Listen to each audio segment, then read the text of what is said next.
Bienvenue dans le monde du trouble 10. Dyslexie, dysorthographie, dyspraxie, dyscalculie. Ces troubles de l'apprentissage touchent environ 10% des jeunes en Suisse. Mais que signifient réellement ces termes? Comment impactent-ils la vie quotidienne des jeunes et de leurs familles? Aujourd'hui, parents, jeunes et professionnels sont là pour répondre à toutes ces questions et pour découvrir le quotidien de ceux qui vivent avec ces défis invisibles mais bien réels. Dans le monde entier, plus de 700 millions de personnes ont un trouble 10. En Suisse, plus de 94 000 jeunes sont touchés, ce qui fait un jeune sur 10. Le trouble le plus récurrent est la dyslexie, qui touche 5 à 10% des jeunes. Nous allons à la rencontre d'une maman qui veut bien nous partager son expérience et son quotidien en tant que parent. Mon aîné est dyspraxique, la deuxième est dyslexique et le troisième est dyslexique et dyspraxique. J'étais quand même surprise parce que personne dans ma famille n'avait jamais été diagnostiqué. Donc ça, vraiment, le côté médical m'a surprise. J'étais un peu perdue aussi parce que c'était quelque chose que je connaissais absolument pas. À l'époque, c'était la dyspraxie. Mais en soi, aussi un petit peu soulagée parce que on se doutait bien qu'il y avait quelque chose quand même qui ne fonctionnait pas parfaitement avec l'école.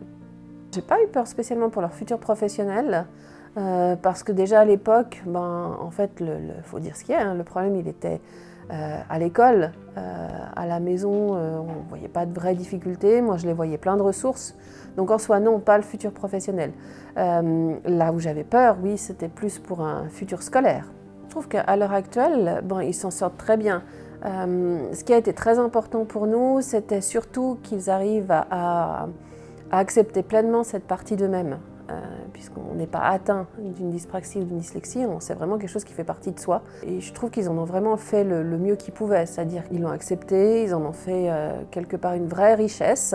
Surtout, ils ont réussi à compléter finalement leur scolarité, surtout leur scolarité obligatoire, je crois sans trop de dommages pour eux. Donc je pense que ça leur a, à l'heure actuelle, plutôt donné beaucoup de ressources et puis beaucoup de potentiel.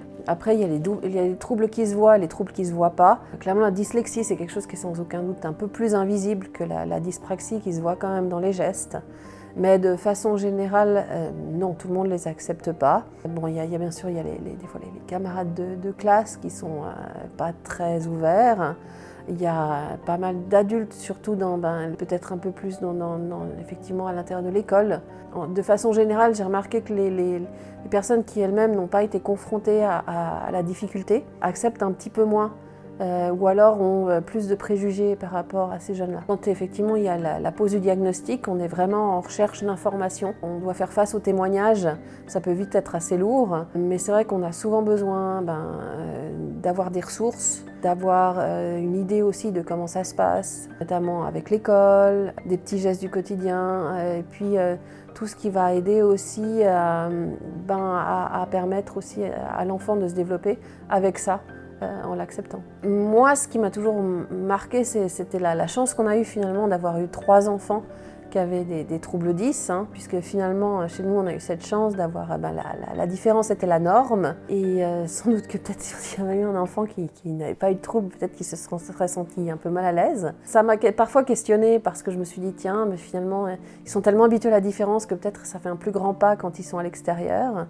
Mais je pense qu'en voyant les jeunes qui sont devenus, et puis tous leur parcours qui est le leur, et puis tout ce qu'on voit comme possibilités qu'ils ont maintenant pour le futur, je pense qu'il n'y a pas à regretter de ce parti pris de la différence qu'on a eue. Pour connaître le vrai impact de vivre avec un trouble, 2 jeunes nous ont partagé leur quotidien. Moi, j'avais 13 ans, il me semble que je devais débuter ma 8e année, puis on m'a dit que j'étais dyspraxique. J'avais entre 7 et 8 ans, on m'a dit que j'étais dyspraxique, dyslexique, dysgraphique et dysorthographique. Personnellement, j'étais un handicap au début de la première année que j'ai eu, seulement à l'écrit, mais en soi, au fur et à mesure des années, ça n'a pas eu beaucoup d'effets, puis j'ai pas trop remarqué les changements. Moi, ça a été surtout d'avoir l'ordinateur. En vrai, ça m'a fait beaucoup de changements. J'ai dû apprendre tout, comment gérer un ordinateur alors que j'avais que 7-8 ans. Je savais pas du tout écrire avant. J'avais de l'avance sur les autres au niveau de l'informatique, donc c'est juste ça le truc que ça a changé. Si ma soeur et mon frère n'avaient pas de trouble 10, je me serais senti différent. En fait, on a eu tous deux des ordinateurs. En tout cas, moi, j'ai droit à 15% du temps supplémentaire pour, par exemple, des tests. Moi, j'avais la même à l'époque. J'avais aussi du temps un peu plus additionnel. Maintenant, ils ont décidé de supprimer ça. Ah, j'ai le droit à dictionnaire informatique. Mes amis étaient assez compréhensifs sur ce côté-là. Les jeunes peuvent être diagnostiqués de 6 troubles: la dyslexie, la dysorthographie, la dyspraxie, la dysgraphie, la dyscalculie et la dysphasie. La dyslexie est un trouble de la lecture qui se montre par des difficultés à reconnaître les mots écrits, lire rapidement et à comprendre ce qui a été lu. La dysorthographie, c'est le fait de rencontrer la difficulté à écrire correctement les mots, à appliquer les règles d'orthographe et de grammaire. Pour ce qui est de la dyspraxie, c'est un trouble qui touche la coordination des mouvements. Cela peut affecter l'écriture, les mouvements précis et l'utilisation d'outils. La dysgraphie a beaucoup de points communs avec la dyspraxie. C'est un trouble qui touche l'écriture dont la forme des lettres, la lisibilité et la fluidité. Beaucoup de jeunes qui sont dysgraphiques possèdent un ordinateur pour les aider à écrire.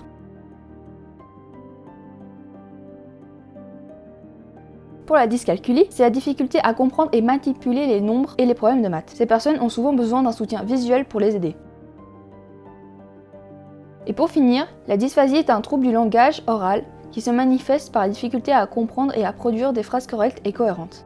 Allons maintenant connaître la vie d'un enseignant qui a déjà travaillé avec des personnes touchées par un trouble.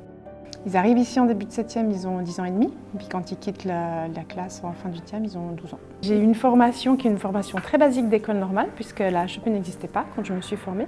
Donc on n'a pas eu des informations autant poussées que celles qui peuvent être reçues maintenant à la HEP dans la formation de base. C'est plutôt des choses que j'ai découvertes sur le terrain en fait. Je sais qu'il y a différents troubles 10, la dyslexie, dysorthographie, dyscalculie, dyspraxie par exemple, et qu'il y a une bonne tranche de la population qui est touchée. On nous dit généralement que sur une classe de 20 élèves, on a en moyenne 1 ou 2 élèves qui sont touchés par ça. Je pense qu'au tout début, il y a une trentaine d'années, quand j'ai commencé à travailler, on n'en parlait pas du tout. Il y en avait très certainement, parce qu'il y en a depuis toujours. Ils n'étaient juste pas diagnostiqués ou mis en avant. Après, plus les années ont passé, plus on en a parlé, et plus justement ils ont été diagnostiqués, et plus on l'a su.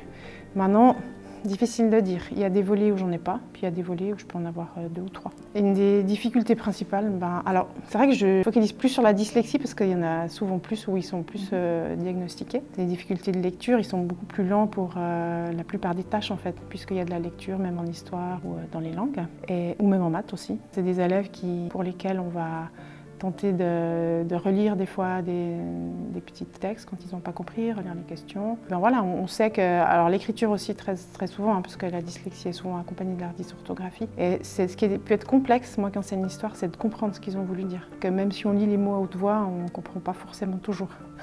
On doit lire entre les lignes. Avec les années, on s'y habitue. Et généralement, les aménagements qu'ils ont, c'est plus de temps. En français, quand les autres utilisent le dictionnaire ou le Becherel, contrôler des verbes ou bien des mots. Ils ont droit à l'application du Robert Mobile aussi. Certains ont des ordinateurs, mais pas forcément tous, qui leur permettent soit d'entendre les consignes ou ils peuvent aussi écrire et puis l'ordinateur corrige ce qu'ils ont voulu dire. Mais c'est assez rare. Ils vont nous demander peut-être des fois de réexpliquer ou ils vont prendre plus de temps, puis on doit... pendant ce temps, on essaie d'occuper les autres le temps qu'ils aient terminé pour que quand on aborde la notion suivante, ils puissent participer avec tout le monde. Okay. Pas qu'ils aient 1-2 trains de retard continuellement. Je dirais que de manière générale, je pense qu'il y en avait déjà au début, sauf que comme je disais tout à l'heure, ils n'étaient pas diagnostiqués, on en parlait très peu. Et c'est sûr que maintenant, on en parle plus. Ils sont pris en charge déjà dans les plus petites classes, ils sont pris en charge par les logos aussi. Donc c'est sûr que maintenant, on pourrait avoir l'impression qu'il y en a plus. Et c'est pas 5 par classe, c'est en moyenne 1 à 2 par classe. Très souvent, ce que j'observe, c'est que c'est des enfants qui doivent travailler plus que les autres. Puis on peut trouver ça injuste, parce que c'est vrai qu'on en voit certains qui travaillent moins et puis qui réussissent, qui font des meilleurs résultats. Mais alors, c'est des enfants qui sont sacrément crocheurs et qui, par la suite, s'en sortent souvent bien parce qu'ils ont vraiment appris depuis tout petit à travailler, à accrocher, à persévérer. Et puis, ils acquièrent des compétences que les autres n'acquièrent pas forcément, peut-être de par leur trouble ou pas tout le temps, mais je pense que des fois, c'est aussi, entre guillemets, grâce à ça. Et puis finalement, c'est des enfants qui s'en sortent très bien dans la vie. Einstein avait des troubles 10, Bill Gates aussi.